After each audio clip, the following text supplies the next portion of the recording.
Hello, hello. Can everyone on Zoom hear us? You want to stand up last? I'm standing up. Right, so I guess we can make a start. Hello and welcome to everyone for coming and joining us today. Thank you to all of the COG members, friends, supporters, both in person and joining us on Zoom virtually. My name is Katerina Galai and I'm Associate Director for COG-UK, and probably exactly 2 meters to my right is Andy Jermy, who is COG-UK Communications Advisor. If you don't know Andy, you are probably at the wrong event. So now is your time to escape. Andy, do you want to tell us about what kind of event this is and what we're doing here and how special this all is for us to come together? Yeah. Yes, so basically, probably a couple of months into the work last year, I started to say that at the end of all of this, we're going to need to have a really large ball to celebrate. And I made that suggestion a couple of times, and it seems to have stuck in some people's memories that I made that suggestion, because when it came time to actually organise the event, the job landed on my desk. Learn to not come up with great ideas and telegram. That's a lesson for me. But when thinking about the event, it was obviously going to be difficult to get everyone together in one site from across all 4 nations in the UK and across all of the sites in England. So we decided to go for a distributor model where we'd have hubs in different parts of the country for different sites. So we actually have 6 hubs. 4 of them are in person and 2 of them are online only. We have about 250, 260 people registered across all of the sites. And there's a really good range of the people that have been doing the sequencing in the labs and the researchers that have been creating the tools and analysing the data. We've got people from the admin teams and the support teams and people from the sample, testing labs. And so it's a really nice kind of representation, I think, from across the consortium. So yes, I think I'm going to hand over to Katerina now, and we're going to move on with the program. So we've got our first tardy lot, just hanging around outside. So you can come in, guys. So we have planned a pretty busy program for you guys today, even though this is all about having fun and enjoying ourselves.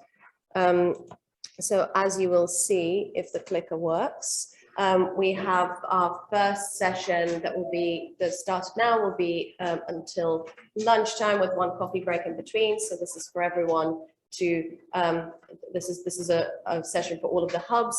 Then after lunch, we go into breakout hubs. So basically each of the hubs will have prepared their own program. And then after that, we'll all come together for some final reflections and some surprise videos. So without further ado, I am going to move on and introduce our first speaker, who does not really need much of an introduction, Sharon Peacock, Director and Chair of Consortium.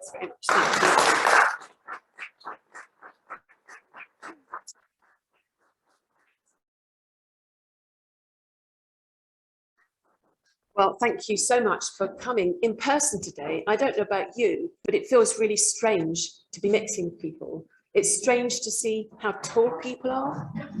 It's strange to see that their dress sense, and it's fantastic. I mean, the kind of the core of being human is mixing with other people and enjoying that company.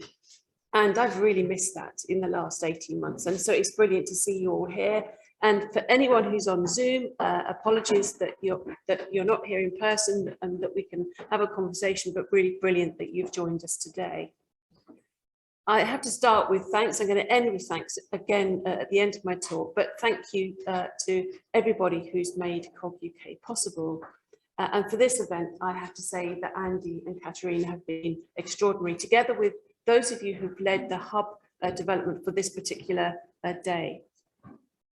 Now I'm going to show you a slide deck which really tries to capture the essence of what we've been doing in the last 18 months. Now, I hope this helps as an enduring memory of what we've achieved in the last 18 months. And you are welcome to have the slide deck and enjoy those. So let's get started. I'm really focusing on endeavour and achievement today, and I'm going to be splitting up my talk into 5 separate categories really. We're going to talk about how we began, and then I'm going to split our work up into phases of the consortium, and then go on to look at our case studies of achievements, and then review our lasting impacts and legacy. And we should be so proud of that, actually. We've done something extraordinary. For me, this is the best thing I've done in my career, and it has a lasting legacy for the country. And finally, thanks again and acknowledgements. So this is how COVID-19 began. You'll be very familiar with this, but respiratory illness that appeared to be linked to a wet market in Wuhan, China at the end of last year. And the news starting to report of a mystery virus illness being probed in Wuhan. Now, the first viral genome was actually released on Virological by Eddie Holmes in January, at the 11th of January 2020. That was produced by Chinese researchers. By late January into February, the WHO had called an emergency, or a pandemic emergency of international concern. And then we have our first 2 cases at the very end of January, 31st of January. So moving on, we have in early February, the first description of coronavirus that has caused the pandemic, together with the genome. The disease and the virus is then named by WHO. And you can see that we started to think about genome sequencing in the very early part of March. And then we know that in March, the WHO called this a pandemic. Now, what about us? Well, I think that we were one of the most prepared countries in the world. And why was that? People have asked me, they've probably asked you quite a lot, how did you get out of the starting block so fast and produce what you did? Well, I think that we were well positioned to stand up rapid and large-scale genome sequencing. And I've listed some of the reasons here. We certainly have a world-class pathogen genomics academic research base, people in this room. We also had infrastructure in academic and public health labs. So we had the 100,000 Genome Project that was announced in 2013, which is instrumental in getting sequencing on the table, and that included pathogen genomes. We have a decade of applied research on translating pathogen genomes for public health. We've been passionate about that in this country. I think that Sally Davis, the CMO, helped us a lot in terms of getting our story out in her volume 2 annual report in 2016 on Generation Genome. But then actually more, we started to apply the expertise. We started to apply it on genomics during outbreaks for AMR bacteria, for Ebola, for Zika. The MRC funding applying the cloud infrastructure for microbial bioinformatics has been instrumental. If we hadn't had that in place, we would not have got at the starting blocks as fast. And of course, the Arctic network was really key for the methodology. So all of these things came together to mean that we were in the starting blocks and getting prepared. So a plan comes together. This is our timeline from the beginning of March to the very start of April. Now, on the top, you'll see the number of diagnosed cases of COVID-19 over time, and on the bottom, the number of genomes that have been generated. So I'm going to pick up on some of these in slightly more detail in a moment. But really, we got very, very excellent support from Patrick Vallance and Chris Whitty about the importance of genome sequencing, even before our first meeting. Now, some emails and phone calls to pathogen genomics experts in the UK on the 4th of March was followed by emails to around 20 people saying, can we gather next week at the Wellcome Trust building? So on the 11th, we met to discuss our blueprint for genome sequencing, and a proposal was handed to Patrick Vallance shortly afterwards. Now you can see here that within this month, before we'd even got out of the starting blocks, sequencing gets underway. We've sent our first report to SAGE, and over a period of time, there was creation of Climb COVID. Now I'm going to talk about the consortium in terms of phases, and You could argue the dates a little bit, but I think it's useful to think of it in these phases. It's easier to get our minds around what we've achieved over time. So on the top here, you've got the UK government number of cases diagnosed, and on the bottom on a log scale, the number of genomes we've generated over time. So I'm going to start with launch, which is in this very early phase. Let's go back to that meeting on Wednesday, the 11th at the Welcome. Now we had normally when scientists gather, they're thinking about the science of it, but no, we did flash talks on methodologies and technologies.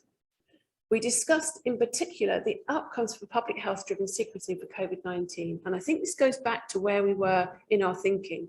We wanted to get actionable information out of sequencing and not research necessarily. Research is important, but those public health outcomes are really critical.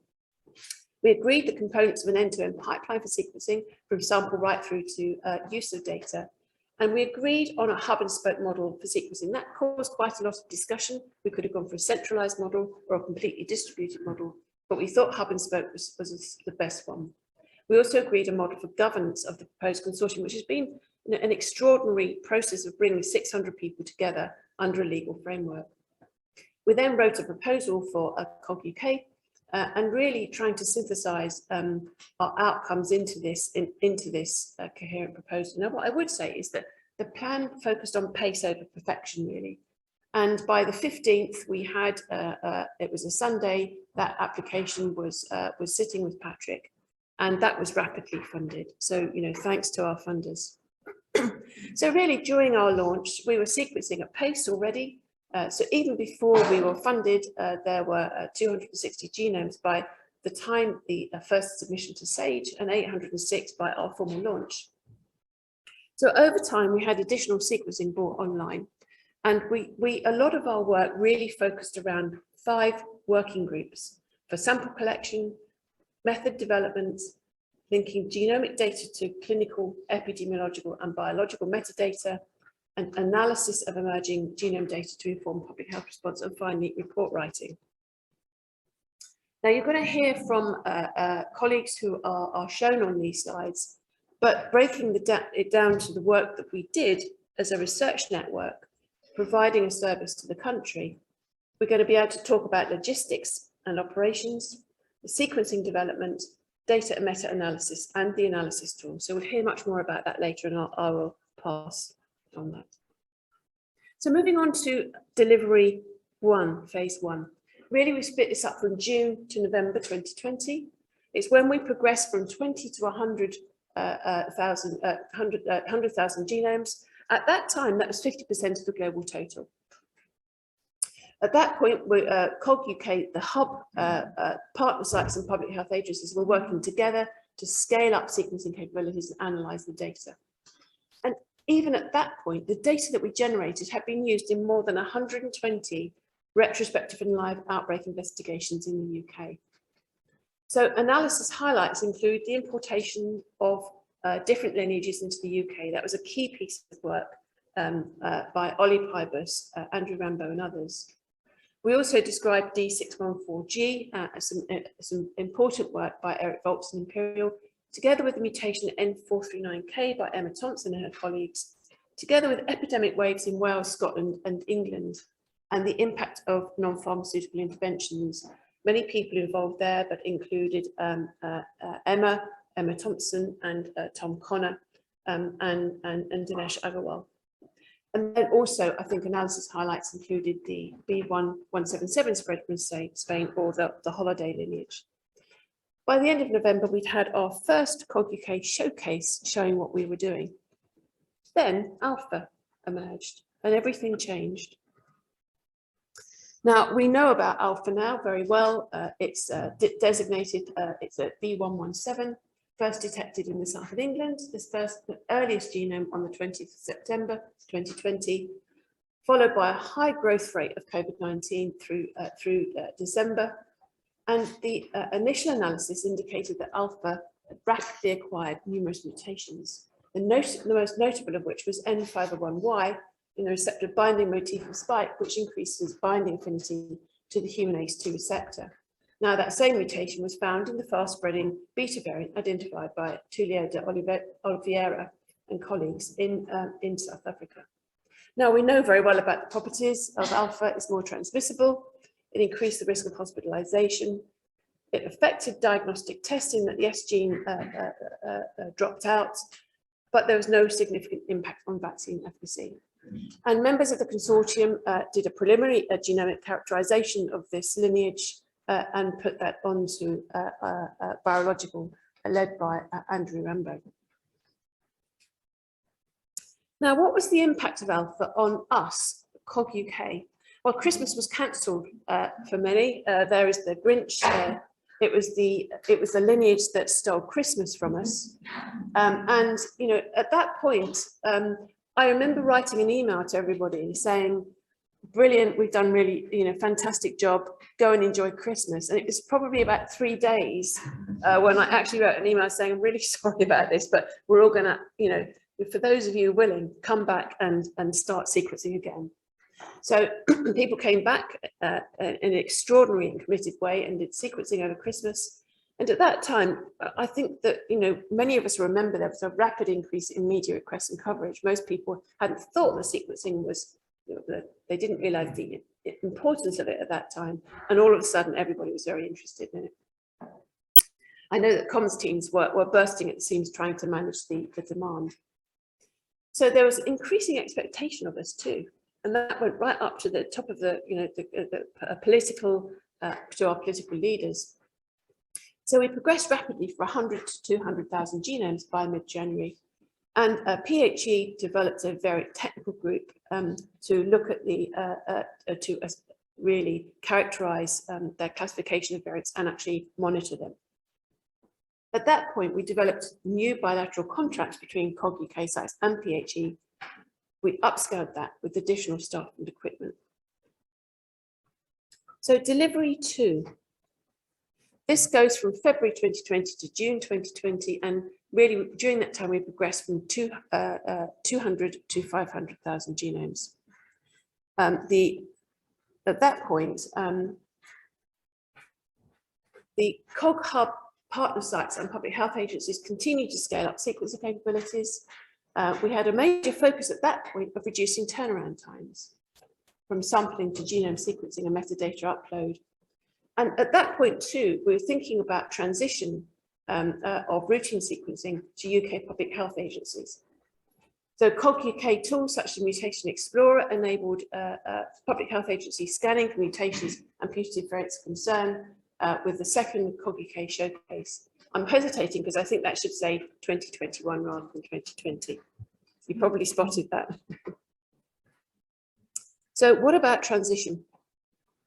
Well, at this point, it's clear that as academics, it's not necessarily our role to provide routine sequencing for the country. That resides elsewhere. So we began a process of handover of routine sequencing to public health agencies. And from the 1st of April 2021, all COG-UK sites embarked on a transition of sequencing to a PHE-supported service.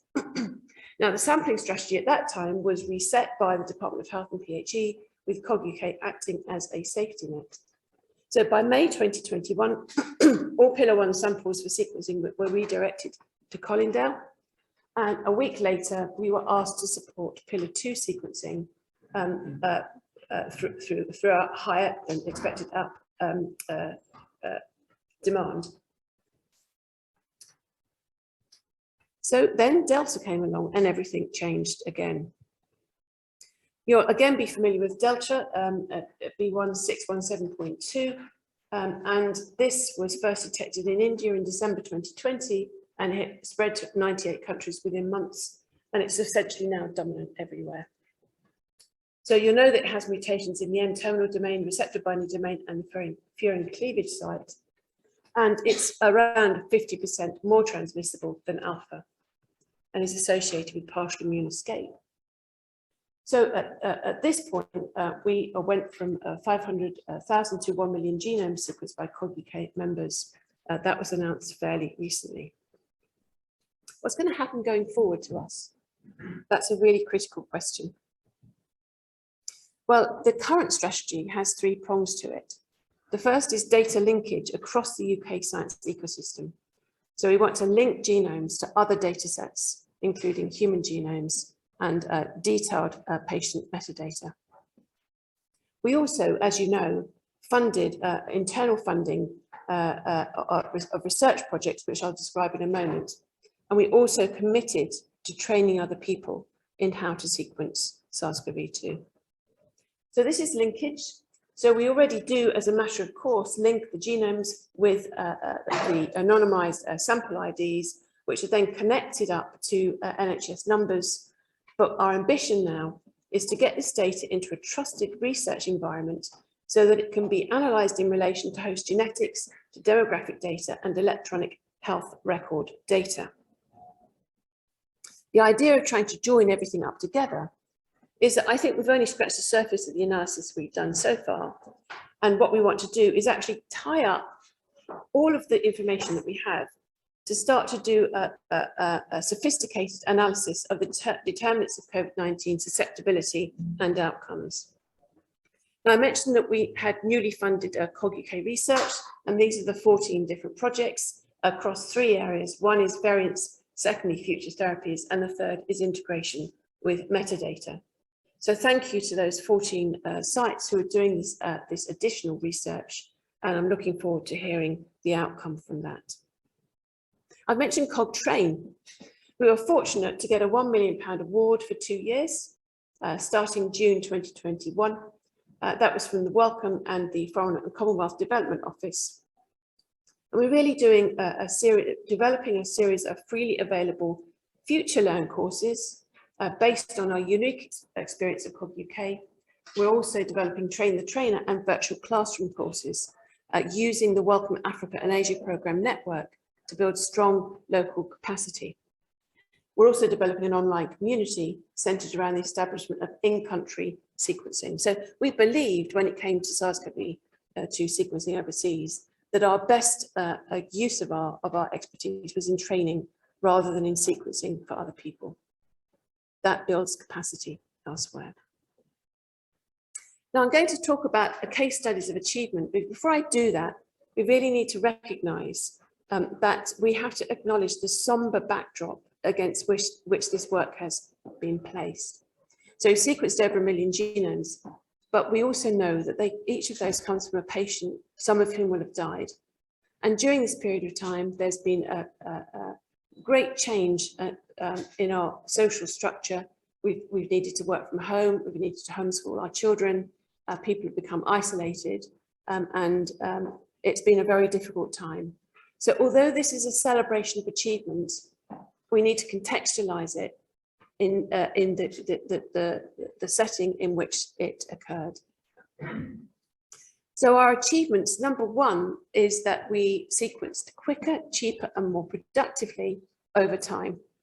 So in the graph in the top left, you'll see the median number of days from sample collection to submission of a sequence metadata and metadata on CLIMB. And you can see over time how that's reduced. On the right top, median number of days from sample reception at the sequencing centre to submission onto CLIMB. And you can see that actually towards the end of our work, it was predominantly around at 3 days. Now, the bottom left here shows the estimated average sequencing cost per genome, reagents only. And you can see that the cost almost halved over the time that we were sequencing. And that was in large part due to our increased efficiency at sequencing. And of course, productivity, you can see the number of genomes sequenced and deposited into CLIMB. Now, the second thing I think we really achieved, which is quite extraordinary and a first, is that we brought together we developed a 4-nation approach and brought together the 4 public health agencies of the United Kingdom to work with academic sites. Now, the consortium agreement and data sharing agreement signed up by the public health agencies and academic institutions are listed there. And actually, that was an extraordinary achievement and a first. And I very much hope that that 4-nation approach will continue as we go forward. The third is undoubtedly, we helped the country understand what variants were circulating when.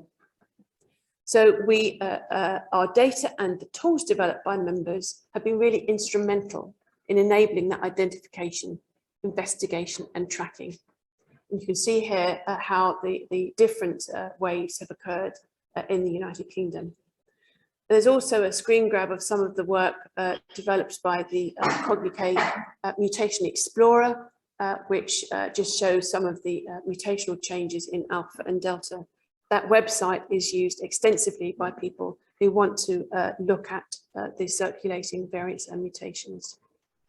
Our fourth achievement is the COG-UK-HOCI study. That's the hospital onset COVID infection study, PI with Judy Brewer. I'm not going to be talking any more about that because you'll be going to be hearing about that from Judy.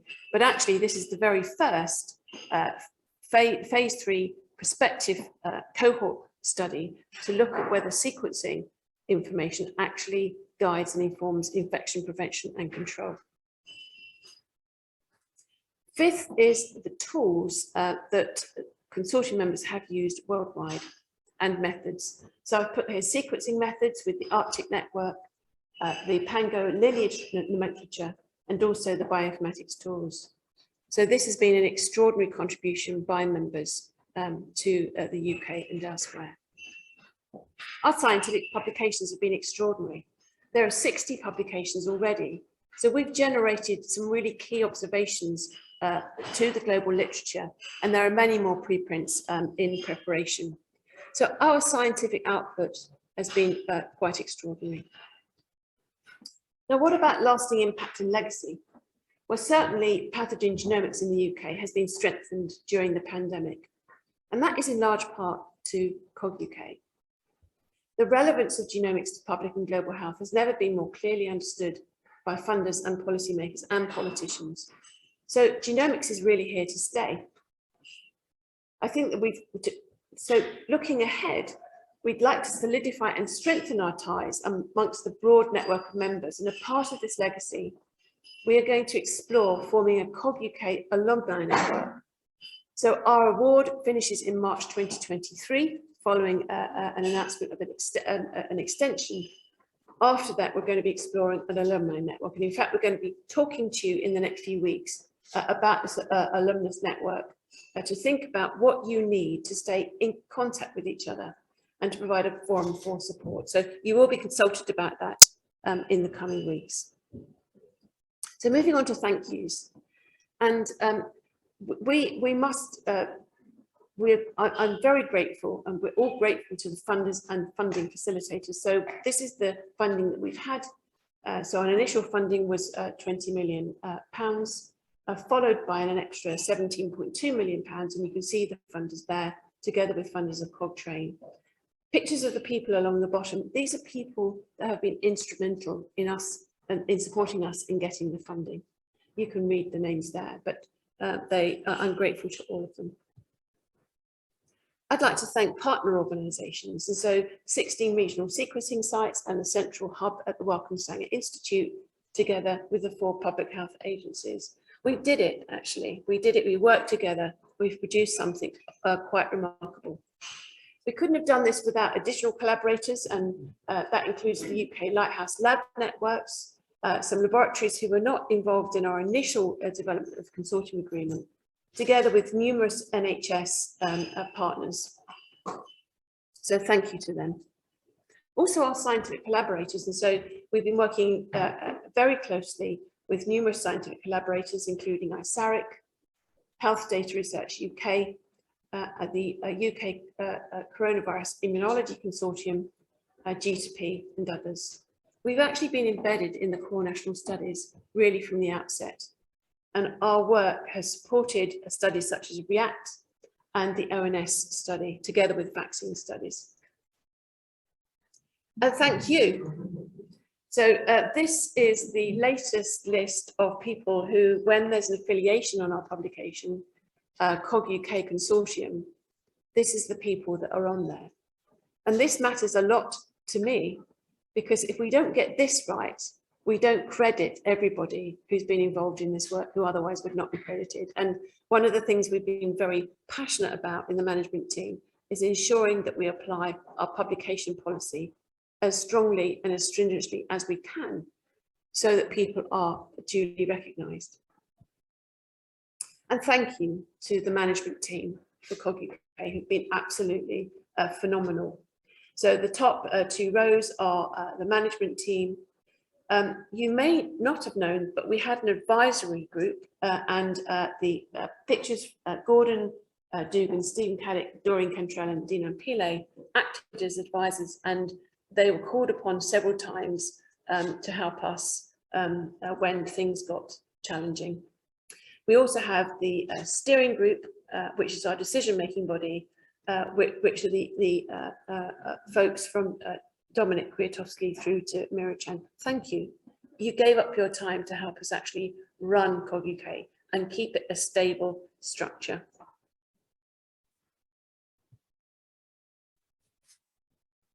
Finally, I'd like to thank your families and my family, actually.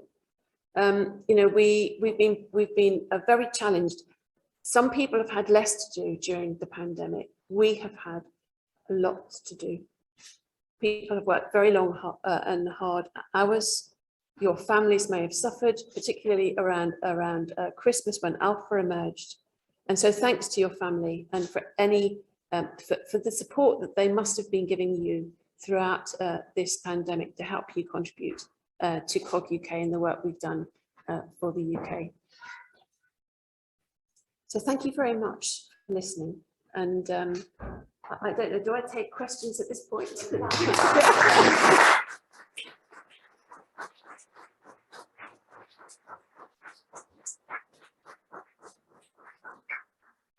Okay, so we do have, we're running a bit ahead of schedule because you're a very efficient speaker, just hitting the points.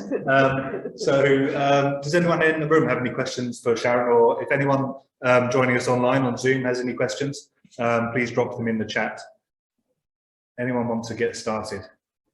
Okay, I'll start. Sharon, what was the busiest week that you had? I mean, you've had some busy weeks, I know, but how many hours have you been working on average a day and per week? Sorry, step this way so yeah, how many hours? I was fearful of counting it up, actually. It's not uncommon to, the worst week I would have 60 meetings in my diary, and they would span from dawn till dusk. So 60 was kind of the maximum, and I mean, it was a 7-day week job, actually. Yeah. It's not quite as busy as that now. But my guess is that I'm not alone in that. But yeah, it was. Is it porridge for breakfast to get to keep up with that? I have no conception of how you can do 60 meetings, or anywhere between 20 and 60 meetings a day for 18 months. Yeah, no, it's 60 a week. 60 a week, not 60 a day. Oh, I don't think I could do. Yeah, I mean, and Zoom takes its toll. Actually, I don't know how people in the audience feel, but Zoom really takes its toll. You can't focus when you're leaping from one meeting to another. But do you know what? It was an absolute privilege and an honour to do it. It's the best thing I've done in my career, and I'm immensely proud of all of us, actually, for having done it. So I wouldn't have it any other way. Do we have any other questions from the room? Then Sam. Do you think, with the benefit of hindsight, you would have done anything differently at the start, or would it look pretty the same, galvanizing everyone together? Oh, what a great question. There's one thing I would have changed. I think we went about it in the right way. We just got going. It was pace over perfection. And Andy, you've described it like a kind of a plane taking off, going down the runway before the wings are quite fixed on. So it was really pace over perfection to get the job done. And I think that was exactly right. And when you look at other responses, other people didn't necessarily take that approach. And I think that it ran a risk, but it was the right thing to do. If there's one thing I would have changed, it would have been a much greater focus from day one on data flows.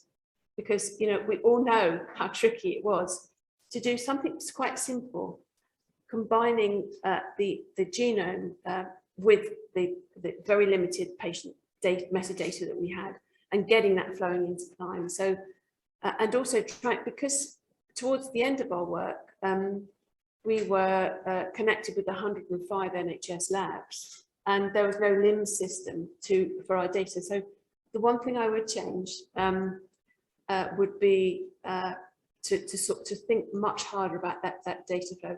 I think the difficulty was that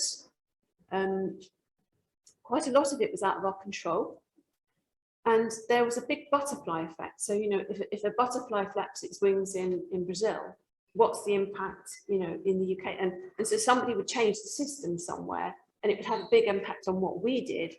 And so this kind of whack-a-mole of trying to keep everything going when the whole system was changing all the time was actually quite difficult. But that's sort of going beyond your question. I think I would focus on data flows a lot more.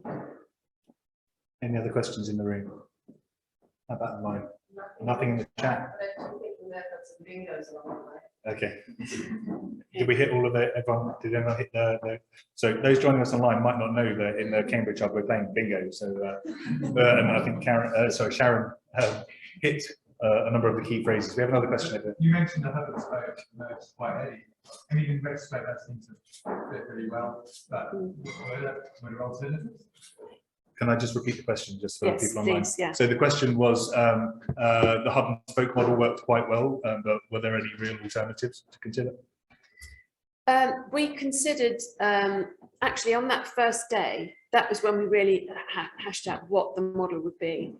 And we did debate a centralized model or having kind of several large sequencing hubs around the country. But we decided on a decent sort of a hub and spoke, really, because that's where the expertise was. I mean, if someone had equipment, the expertise and the enthusiasm to do it, why not let people come in and contribute?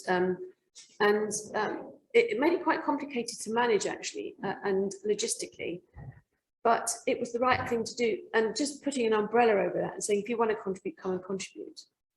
So I think that in retrospect, it worked out as the right model, and it's going to be interesting to see what the model is as we go forward, actually, and whether that model is retained. My own view is that ultimately we will get fully distributed sequencing, and that sequencing will become so easy that you can actually do it near patient.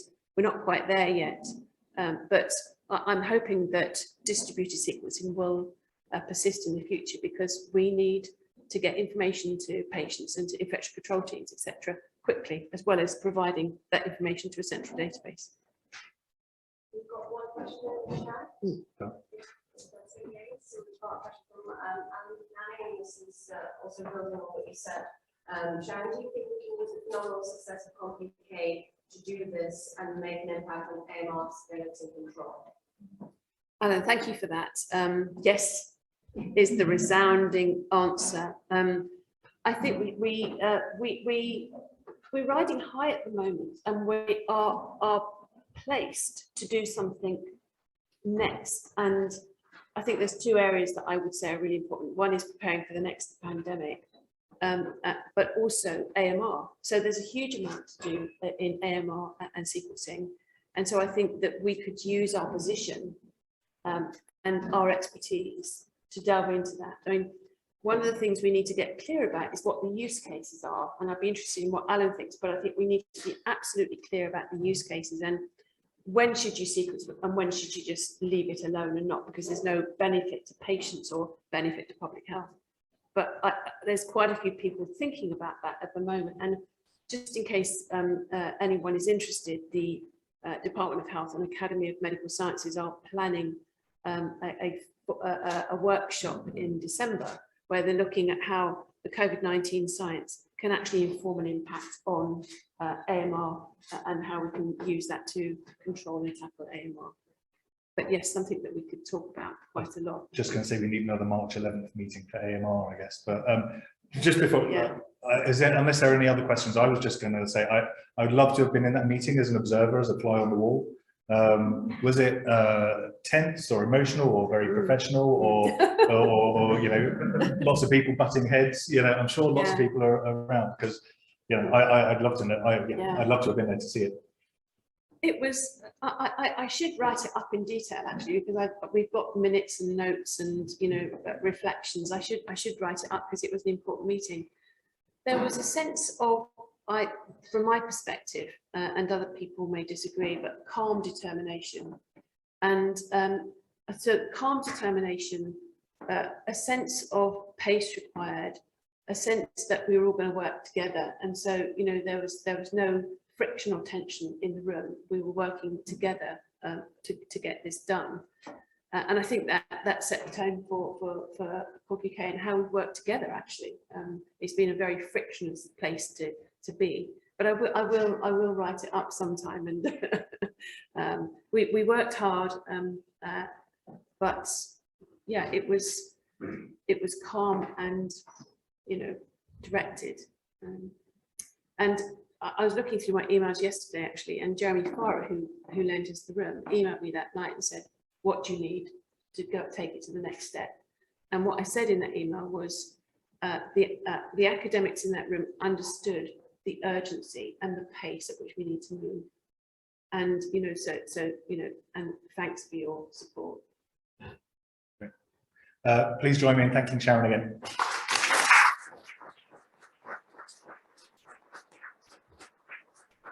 Okay, so